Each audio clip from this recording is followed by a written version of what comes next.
Hello, my name is Annie Levy Yaluzan, and I am a music teacher from Long Island City, New York.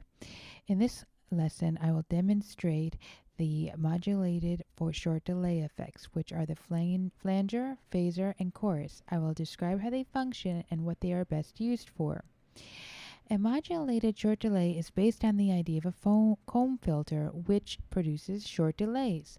When a comb filter is put into effect on white noises, there are a series of notches throughout the frequency spectrum. These notches can thin out a sound, but within a comb filter, they are always static. That is why you need modulated short delays, so you can put the notches into motion. The flanger is a comb filter, or a slight delay, that is put into motion by a low-frequency oscillator, a cyclic motion applied to a parameter. By engaging the LFO, we get an automatic motion which produces a swirly effect. Often it is done differently in the left and right speakers to give it a back and forth live stereo presence. Phaser is like a flanger in that it has a swirling effect. It is produced by a series of deep notches that move differently in the left and right speakers, though the difference is that the flanger has a strict comb filter and even notches across the stereo spectrum.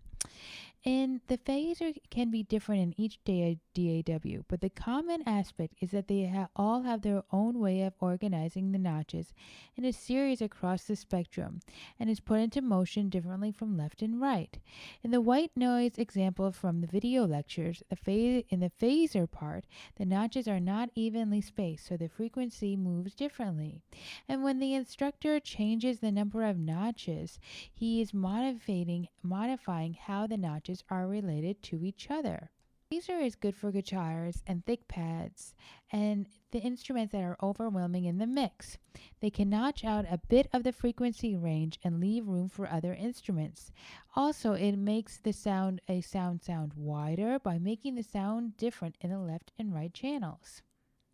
The last effect I will talk about is the chorus, which are multiple detuned copies. When it makes many copies of the same signal, it is slightly changing the pitch in all of them by manipulating the delay times in short delays. For example, if you introduce a sine wave through a chorus device and adjust the delay time, it will cause a shift in pitch. It is the movement of the delay time that alters the sound.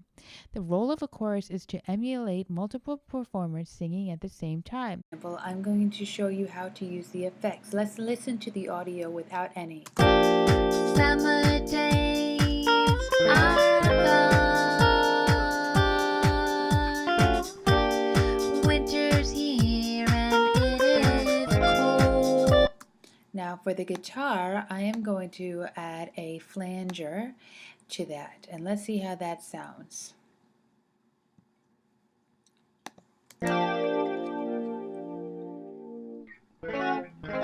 Sounds like a much more swirly effect. Now for the guitar solo, I'm going to add a phaser, and that's going to make it sound a little bit more in the background. Let's see how that sounds.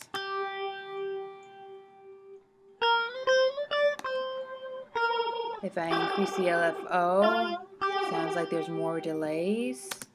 And now for finally the voice, I am going to add a chorus. Go to modulation, go to chorus, and Summer days if I increase the intensity, sounds like there's more people singing in the chorus.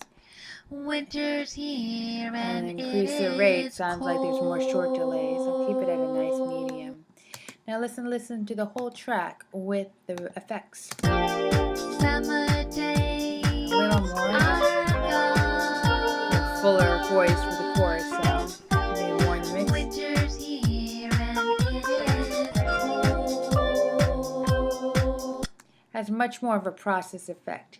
I hope you enjoyed listening to my video. I really learned a lot from doing this lesson, and I hope to explore all the parameters of the effects better after this lesson. Have a great day. Thanks.